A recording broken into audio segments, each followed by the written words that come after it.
I also participate in some of the social justice programming, and I spend time with the young people in children's chapel and in religious education classes. There's a whole lot going on here at Community Church, not just on Sunday, but throughout the week. I look forward to seeing you in our community spaces. Good morning and welcome to the Community Church of New York. My name is Amy Wilson. I'm a part-time member of the staff here at Community Church, and I've been so since January of 2020. I work on a variety of broadcasting and media projects for the church, as well as supporting Sunday services just like this one. I am a master's student. In addition to my work at the church, I study labor studies at the City University of New York. I live in North Brooklyn, which is where I'm coming to you from this morning. And wherever you are, we're happy to see you, and we hope that you enjoy this service. Welcome to Community.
Welcome to Community Church of New York Online. We are a multiracial, multicultural, multi-generational congregation, and we are happy you are with us today. I am Nafisa Digani, your worship associate this morning. Online service, worship feels different from worship when we are together, but the spirit of our connection and the commitment to our community remains the same. If you are a member, you've received the gift of a candle to be lit during our December services. I hope you have that available. We'll light them together as part of the pastoral prayer. Remember also to have your home chalice with you, and that the chat is always accessible. All these things help us to pray well together. Reverend Peggy, our senior minister, is presiding today with the help of our ministry team. In addition to me, Reverend Clarke is joined by Anthony Cruz, our intern minister, Megan Henry, who is serving as the chat chaplain, and Errol Santos, our administrative assistant, who is running tech. Today, we continue our December holiday series. We celebrate Advent, Hanukkah, winter solstice, Christmas, and Kwanzaa this month. To add to the holiday spirit, some of our worship leaders pre-recorded elements of the service from our hall of worship. The title of today's service is Dark of Winter, in honor of the solstice. Please make yourselves comfortable and ready for our worship together. We'll begin with our opening hymn, The Dark of Winter.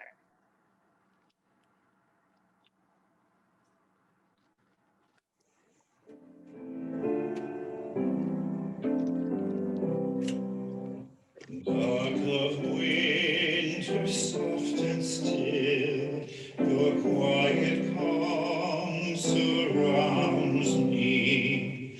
Let my thoughts go where they will, ease my mind profoundly, and then my soul will sing a song, a blessed song of love eternal. Gentle darkness, soft and still, bring your quiet to me. Darkness, soothe my weary eyes, that I may see more clearly. When my heart with sorrow cries, comfort and caress me. And then my soul may hear a voice, a still small voice of love eternal. Darkness, when my fears arise, let your peace flow through me.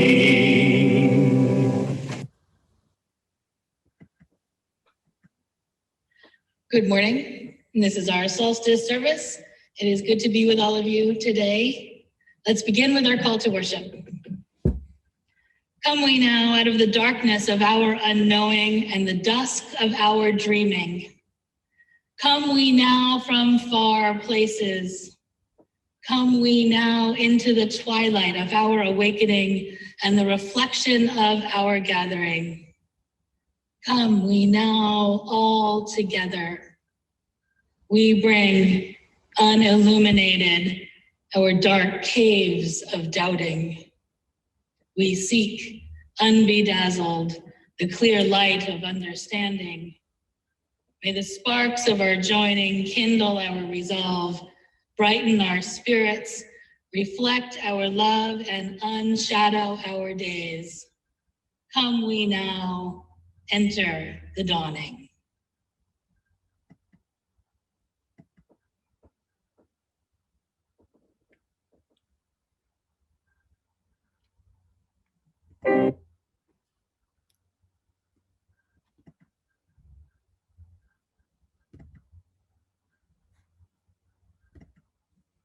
This is the candle.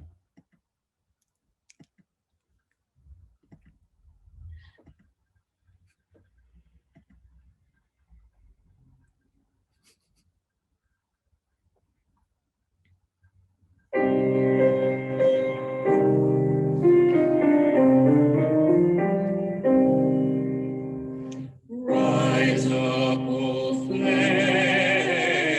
by thy light glowing, show to us beauty, vision, and joy.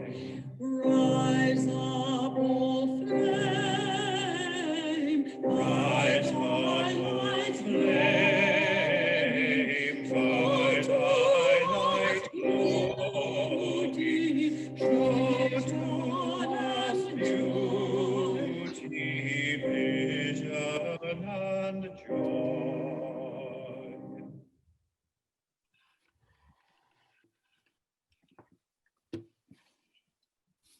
This is the candle of our heritage. During this season of waning light, may it ignite hope and bring warmth for all the world to share.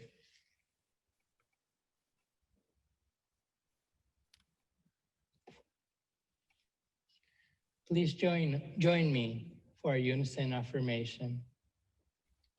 Unto the Church Universal, which is the depository of all ancient wisdom and the school of all modern thought, which recognizes in all prophets a harmony, in all scriptures a unity, and through all dispensations a continuity, which abjures all that separates and divides, and always magnifies humanity and peace, which seeks truth in freedom, justice in love, and individual discipline in all social duty, and which shall make of all persons one beloved community.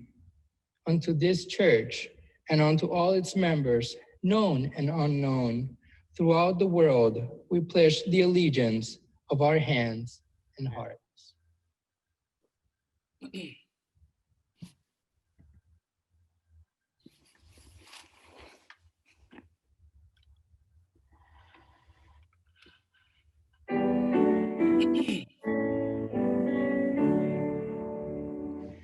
From all that dwell below the skies, let words of love and peace arise.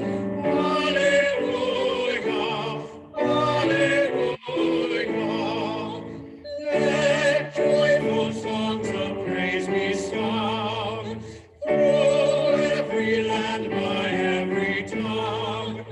Alleluia, alleluia, alleluia,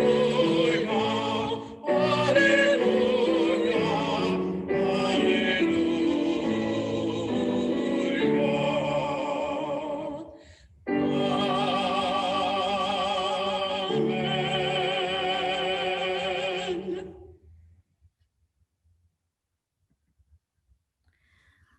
Let's see if we can unmute everybody. Everyone unmute yourselves so that we can all say hello to each other. Put yourselves on gallery view so you're sure to see all the beautiful faces. Good morning. Good morning. Morning, everybody. Good Morning, afternoon. Chris. Hello. Good morning, good everyone. morning. Good morning, Joel. Good morning, Miss Matt. Good morning, Miss Esther. Morning, Good morning, Judy. Good morning, Teresa. Good to see you. Good morning, Eleanor. Hello, Brenda. Morning, everybody. Oh, I gotta go over. End all this joy. How are you? I'll have to mute everybody. Here we go. Muting. Hi. Howdy do, howdy do. All right. Can I ask everyone to get your candles?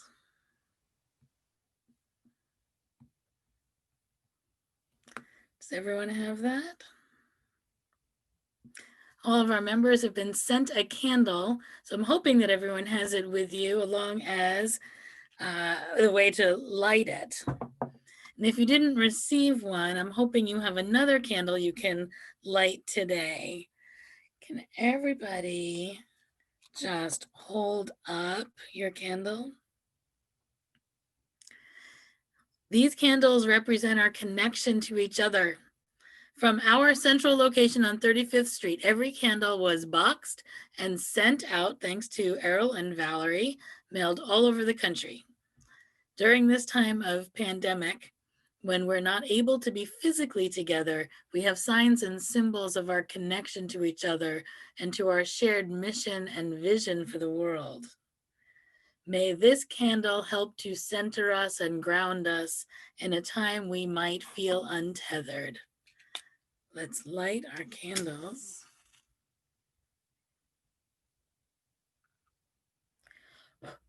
We light our candles to remind us that we are not alone, that we have this community of spirit with whom we are always connected. I'm going to let mine burn all day long. You may want to do that too, or you can blow it out during the chalice extinguishing at the end of the service. And now Anthony will offer our pastoral prayer. Dear community, as we pay attention to the signs, symbols, and the change of the seasons, as we prepare for the solstice and the official beginning of winter, let us pay attention to the invitation to turn and change, to be innerly transformed by the connection to our community, to our surrounding, to nature. Let us also remember those that are part of our families, friends, and colleagues who accompany us in this journey of transformation. Please share with us in the chat those names that you would like for us to include in this prayer, and they shall be read.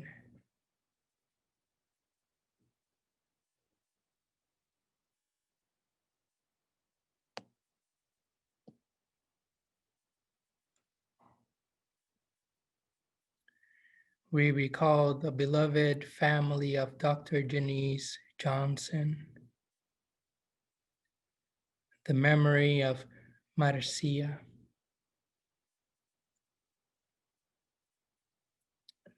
the brother-in-law Eddie, who's recovering from COVID,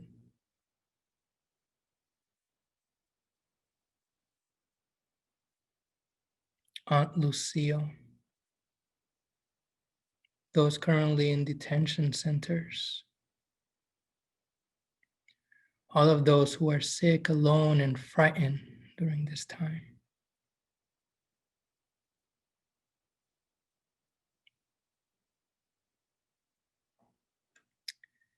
Greta, who's dealing with COVID.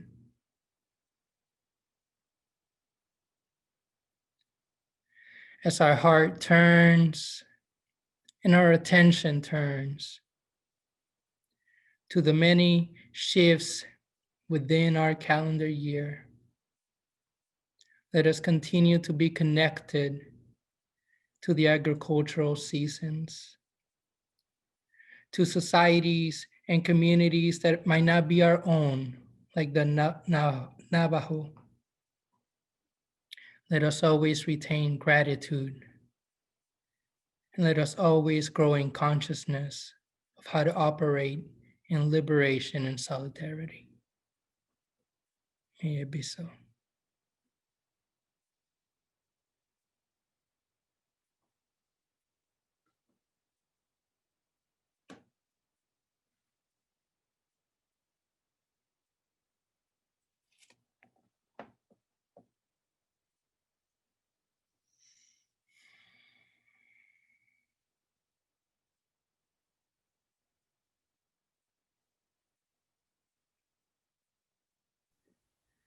Errol, there's no sound. May the windy storms roll up.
Nafisa, do you have a reading for us? And was I supposed to do the reading? I'm sorry, I missed that. Just give me 1 second. No worries. I've got it. I'll do it. Okay. Today's reading is called Darkness by Raina Maria Rilke.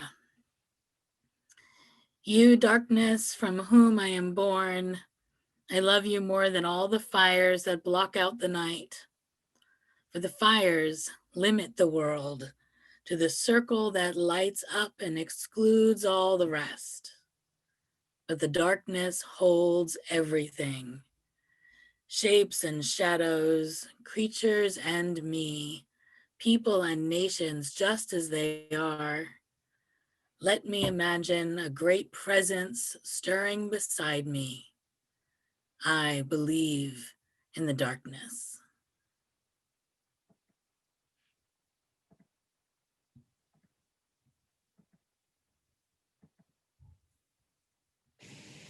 A fire is burning, the long night draws near. All who need comfort are welcome by here. We'll dance 'neath the stars and toast to the past year, for the spirit of solstice is still living here. We'll count all our blessings while the mother lays down with snow as her blanket, covering the ground. Thanks to the mother for the life that she brings. She'll waken to warm us again in the spring. The poor and the hungry, the sick and the lost, these are our children, no matter the cost. Come by the fire, the harvest to share, for the spirit of solstice is still living here. A fire is burning, the long night draws near. All who need comfort are welcome by dance 'neath the stars and toast the past year, for the spirit of solstice is still living here. The spirit of solstice is still living here. We are entering the winter solstice. Often today is a day people talk about the return of the light. The shortest day will be over, and little by little our days get longer. I don't want to talk about that. I want to talk about the glory of the dark. We can fool ourselves with talk about lengthening light, but our experience these days is one of darkness. So let's savor it. We need the turning earth to give us the dark. We thrive because of it. A child did an experiment with 3 plants. One had dark all the time, one had light all the time, and one was exposed to the natural rhythms of light and dark. The one in the dark died quickly. The one in the light thrived briefly and then died. The one with both the light and dark lived well for a long time. If we're going to live well, we need the light to turn to dark. The light is energizing. I know why that plant exposed to only light thrived at first. The plant grew very fast over those first 2 weeks, but then it just stopped growing and ultimately it withered. Light is invigorating, but that vitality is only sustainable if there are periods of rest. The dark brings us rest. After college, I traveled cross country and ended up spending some time in Utah after befriending the hotel staff at Bryce Canyon. Late at night, when work was done, we'd play in the dark. the canyon has no like artificial light source. If there's no sun, there's no light. So it was dark and silent. We played a game called Sardines. I don't know if you know it. It's hide and seek in reverse, or one person hides and everyone else looks for them. And once you find the person who's hiding, you hide with them, climbing into their hiding spot until one by one, everyone is hiding and no one is seeking anymore.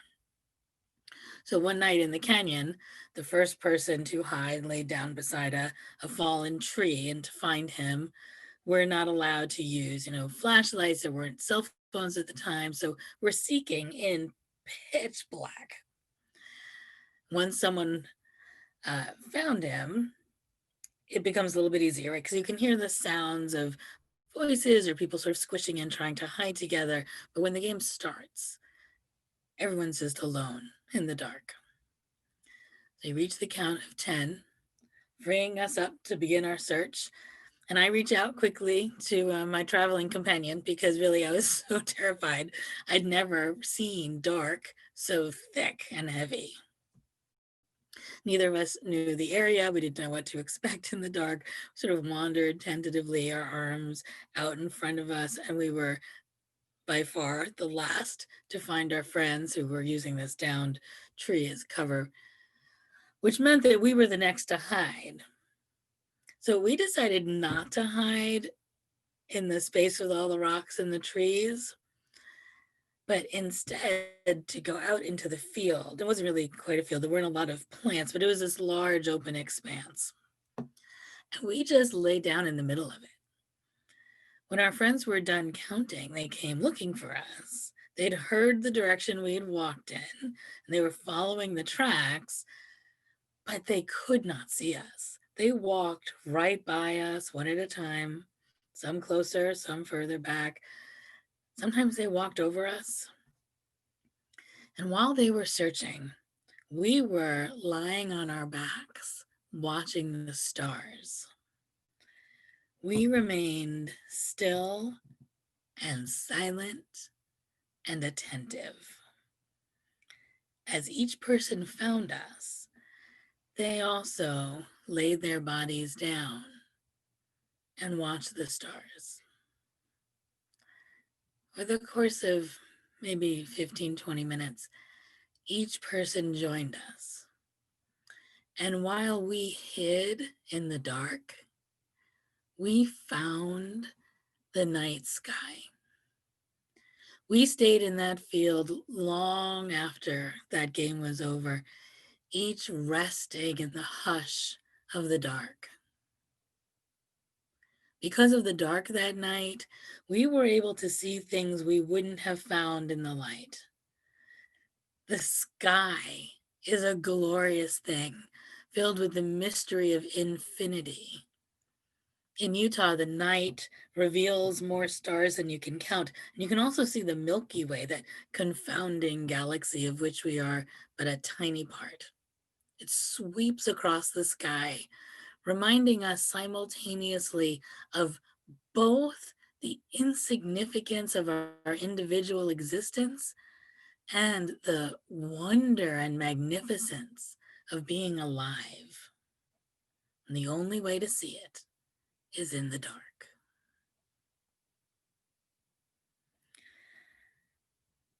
I love that Rilke poem. The fire limits the world to what we can see. The dark holds everything. With the light, we're limited to the trees, the rocks, the field. In the dark, we could see the endlessness of the world, the boundless limitlessness of what we call the universe. In the light, the canyon existed. In the dark, everything existed. Like the poet, I believe in the darkness. In the dark, we can turn curiosity inward. We find parts of ourselves we don't always explore, parts we don't show in the light. I'm not referencing the unconscious parts of our psyches or our shadow selves. I'm talking about deep longings, the profound questions of our souls that lie within us. How can I believe in a moral universe if people suffer? What is the meaning of my life? Do I have the moral fortitude to live up to my own values? The questions we live into, the questions we developed a long time ago that continue to pull at our legs, begging for our attention, those are the questions of the dark. The dark entices those questions, coaxes them from deep within us, and nestles them so we can contemplate, sinking into our oldest yearnings and secret wonderings. Sometimes the questions we ponder aren't old. Sometimes in the dark, we finally have time to process the day, to give thought to all the things that had to be passed on or passed by because there were too many other things to be done or seen in the light. Dark is our time of rest, our time for rejuvenating, our time to catch up with ourselves. I believe in the darkness. As we said 2 weeks ago, this is the Advent season of waiting for light.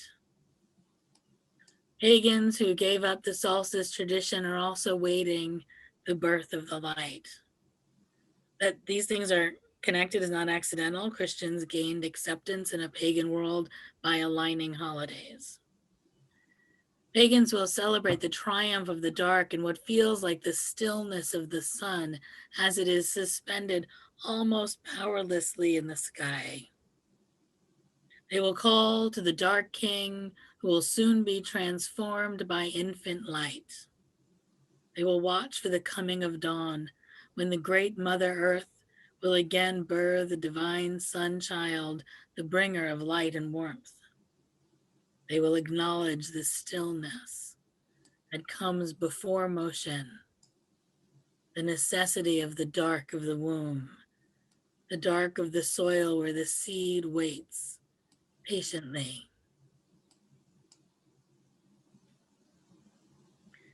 The dark is pregnant with expectation. The unknown opens up possibilities. The emptiness of the dark is filled with hope. The dark of night will end in a glorious sunrise. The dark of winter will end with spring. Spiritually, each dark night of the soul comes to a close, ends with an awakening, a new way of living and being in the world. Of course it does. The sun is already there. It's out of view, but continues to exist. Every Advent ends with Christmas. Every winter turns to spring. Every night becomes day because both the light and the dark exist always. And I believe in the darkness. The dark is our place of rest, the place we come to at the end of the day and at the end of every year. Of course, it's where we start each day and each year as well. We begin and end in the dark. We start with the unknowing, with the dreaming. It's where we stop to regroup, to catch up with ourselves. It's in the dark that we find the pieces of ourselves that got lost in the light, where we see our true faces, where we reveal our hidden identities. In the dark, we discover the universe outside ourselves, vast, majestic, magnificent, complex, and usually out of sight. The dark can hold us while we wait. We begin in the womb, both soft and generative. We are cushioned by the dark as we wait to be born, as we wait to give birth, as we wait for whatever is yet to come. I believe in the dark because the darkness holds everything. When we consider the Big Bang Theory, we even know the darkness holds the light. The light comes from the darkness. The light always exists and the dark will yield to it. limiting our vision to the circle the light is offering, but the dark will return, and with it our grand sense of the all. These are our darkest days. We are in the winter solstice. We've reached the time when light is shortest, when dark is all around us. These are the days of our rest. These are the days of our waiting and anticipation. These are the days of our discovery of all that is being held in the dark.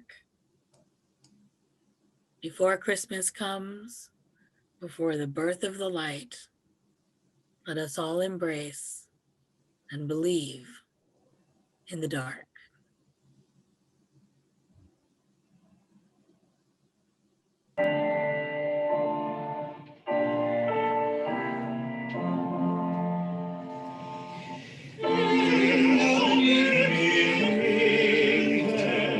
Frosty evening moan. First the dawn as lion, water like a stone. Snow had fallen, snow on snow, snow on snow. In the midwinter, long ago, Christ home a stranger, so the gospel said. Rain in a manger, and a bed. In the midwinter, still place sufficed. Mary and her baby, Jesus Christ. From sunshine and mother, breathing magic spell, touching hearts with wonder, words can never tell.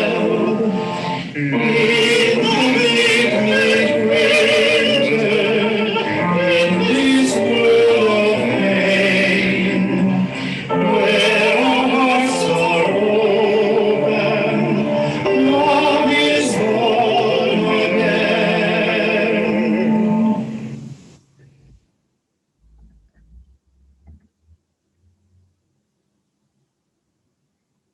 Whether we are together in body or spirit, we are always one community, a single church with a shared mission and a vision of the world grounded in welcome and equity.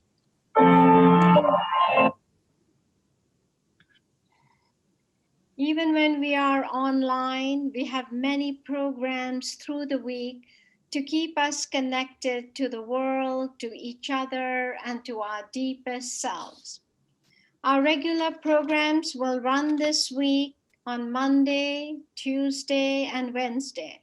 On Thursday, we will have one online Christmas service. It will be on Christmas Eve at 5:30 p.m. We hope everyone will join us. Our regular schedule will resume next week. On January 3rd, Reverend Peggy and Leonore will host an evening in memorial for stories of those we've lost. Please join them and bring your pictures and mementos to share. Fundraising continues to be an important way we maintain financial health. If you are able to donate today, we would be very grateful. We will pass a virtual basket during the postlude. You'll see information about how you can keep our financial balance. Thank you.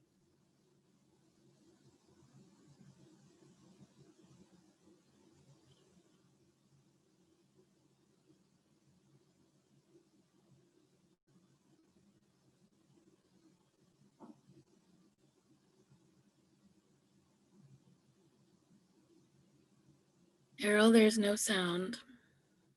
Peace in our hearts. Knowing how quickly the flame of our truth may be extinguished, how easily the chalice of fellowship broken. Let us be vigilant in faith, keep peace in our hearts, and make care for one another the watchwords of our life together. So our light goes out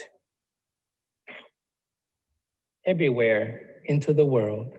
Our light goes out into the world, bringing healing and hope wherever it's needed. Let us go in peace to love and serve the world and one another.